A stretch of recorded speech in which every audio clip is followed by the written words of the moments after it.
Há 100 anos, em outubro de 1910, um grupo de jovens judeus fundou uma colônia agrícola às margens do lago Quinerete. Seu sonho, como o de tantos outros jovens judeus que haviam deixado o leste europeu para se estabelecer em Eretz Israel, era fazer de sua visão do sionismo um modus vivendi. Queriam trabalhar a terra e se assentar permanentemente na terra de Israel. Deganhá foi um grupo socialista e sionista na então Palestina, que serviu de modelo para todos os outros grupos seguintes, e, por fim, também para os kibbutzim. A história de Degânia está intimamente ligada à história da criação do Estado de Israel. O grupo foi o local de nascimento do lendário chefe do Estado-Maior das FDI, General Moshe Dayan, e foi também o lar de um considerável número de famosos personagens do incipiente Estado. A poetisa Rachel Goren e Yosef Trumpeldor. Nas últimas décadas do século XIX, a Judéia era parte do Império Turco.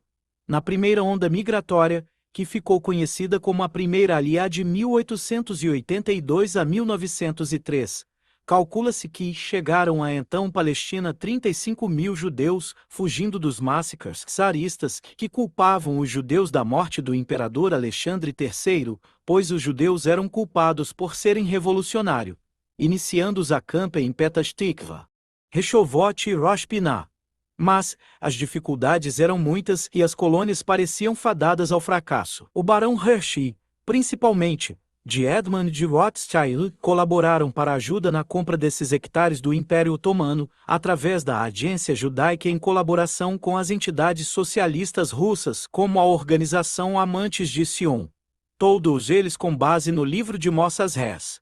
Colega na Universidade de Bonn em Frankfurt, era amigo pessoal de Karl Marx e foi um dos fundadores do comunismo. A Segunda Aliyah, imigração. Com o início da Segunda Aliyah, a imigração entre 1894 e 1914 eram mais jovens idealistas, a maioria russos, do sionismo socialista. Ninguém, no entanto, estava preparado para o que encontrariam. O árduo trabalho braçal, a malária, serpentes e escorpiões faziam parte do dia a dia dos jovens Chalutzim.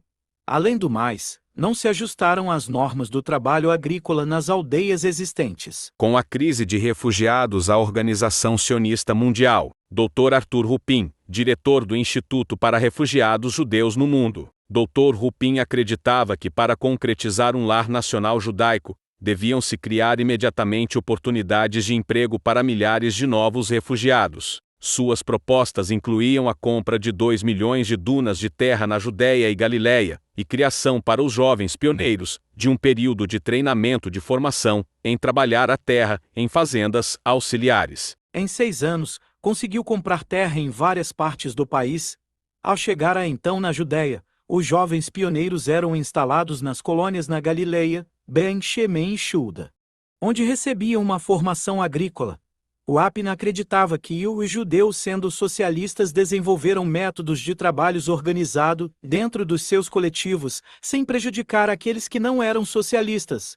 Os judeus tiveram seus mentores em Moses Hess e seu líder Liam Piskar. Nascimento de Degânia. E no ano de 1908, Rapin comprou cerca de 3 mil dinares de terras não cultivadas no sul no Mar da Galileia. Rapin entrega o projeto a um grupo de pioneiros mais experientes, por um período de 1 ano, sem supervisão.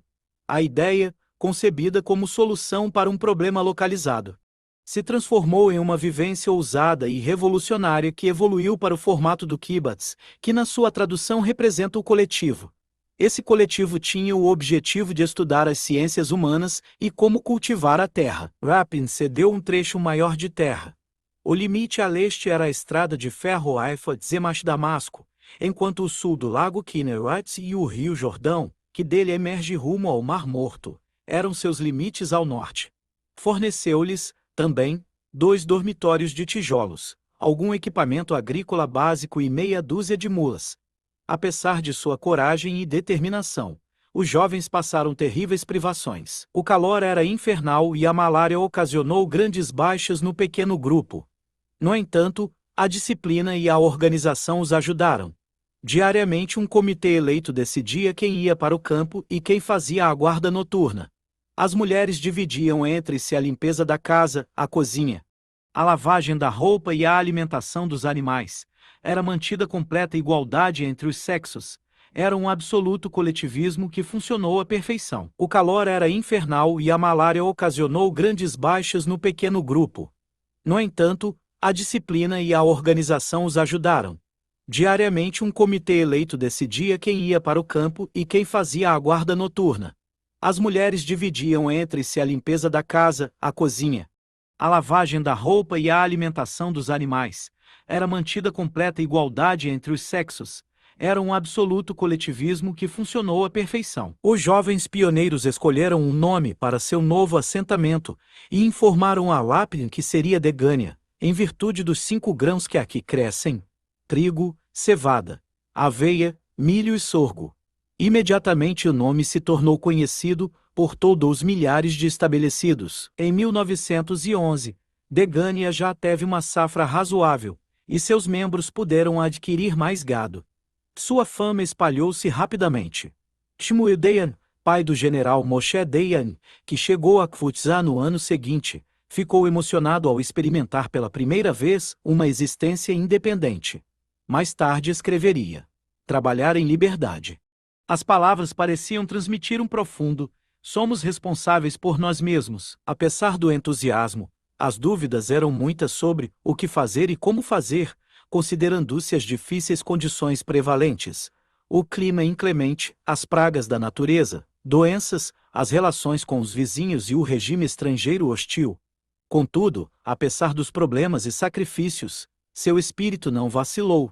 E, em junho de 1912, o grupo se mudou para sua sede definitiva para o Rio Jordão, onde emerge o Mar da Galileia. Inspirados pelo sucesso de Degânia, outros grupos se instalaram em terras do Kiron Kaimat, a fim de fundar fazendas coletivistas. Em 1914, já somavam 14, sendo metade delas pouco mais que postos avançados, mas todas dedicadas ao coletivismo. Na época, para os jovens pioneiros era, provavelmente, a abordagem mais funcional. As Kvatsats proporcionavam uma renda, per capita, um pouco mais elevada que as pequenas fazendas capitalistas existentes. Todos se viam como iguais proprietários da fazenda e igualmente responsáveis pela mesma. Percebiam-se como pioneiros de um projeto dedicado à igualdade e justiça social.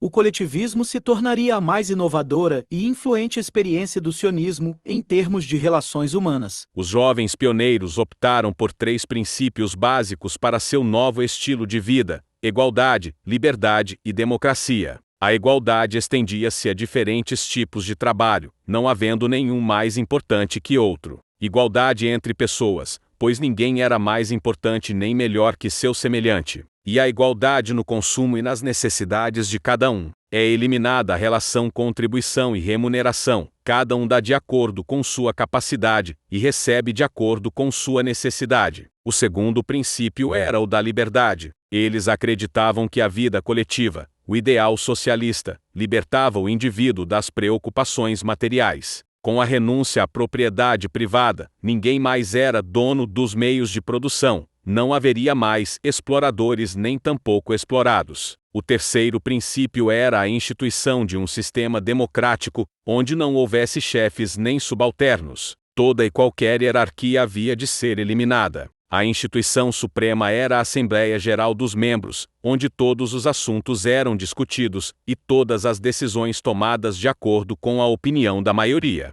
Funções administrativas eram exercidas por membros eleitos democraticamente pela Assembleia. Degânia e a Guerra pela Independência. Degânia participou ativamente da Guerra de Independência. Em 15 de maio de 1948, após a declaração de independência do Estado de Israel, tanques e tropas de artilharia síria invadem o norte do país. No dia seguinte, uma coluna síria de 200 veículos blindados e 45 tanques deslocou-se para o extremo sul do lago Kinneret. Seu alvo eram as prósperas colônias judaicas, em ambos os lados do Rio Jordão. Os kibbutzim resistiram bravamente, mas, após intensa luta, começaram a avançar em direção a Degânia. A delegação do Degânia foi até o alto comando da Haganá para pedir reforços. Sem artilharia, as forças judaicas não podiam deter o avanço sírio. O chefe do Estado-Maior, Yigael Yeadin, respondeu que a única opção seria deixar as forças árabes avançarem até cerca de 30 metros de distância da entrada de Degânia, e então entrar em um embate frontal com seus blindados. Até então, as únicas armas pesadas que os combatentes do Degânia possuíam eram 4 antigos canhões Howitzer, do tipo usado pelo exército francês na Guerra Franco-Prussiana de 1870. 2 desses Howitzer haviam sido descarregados em Haifa, prontamente desmontados e enviados às pressas para Degânia. O comandante local, tenente-coronel Moshe Dayan, acabara de remontá-los no exato momento em que os primeiros tanques sírios rolavam através do perímetro do Kibbutz e acertou um tiro no tanque que vinha à frente. Do tipo usado pelo exército francês na Guerra Franco-Prussiana de 1870. 2 desses Howitzer haviam sido descarregados em Haifa, prontamente desmontados e enviados às pressas para Degânia. O comandante local, tenente-coronel Moshe Dayan, acabara de remontar em Yons no exato momento em que os primeiros tanques sírios rolavam através do perímetro do Kibbutz, e acertou um tiro no tanque que vinha à frente. Era a madrugada do dia 20 de maio. Eram encarregados da defesa 70 homens, membros de Degânia e dos kibbutzim vizinhos, e o que sobrara do batalhão Barak. Os blindados inimigos eram recebidos com balas de canhão. Um tanque que conseguiu furar o bloqueio de proteção foi atingido por um coquetel Molotov, causando graves perdas na infantaria inimiga e minando o moral das tropas sírias, que acabaram por se retirar.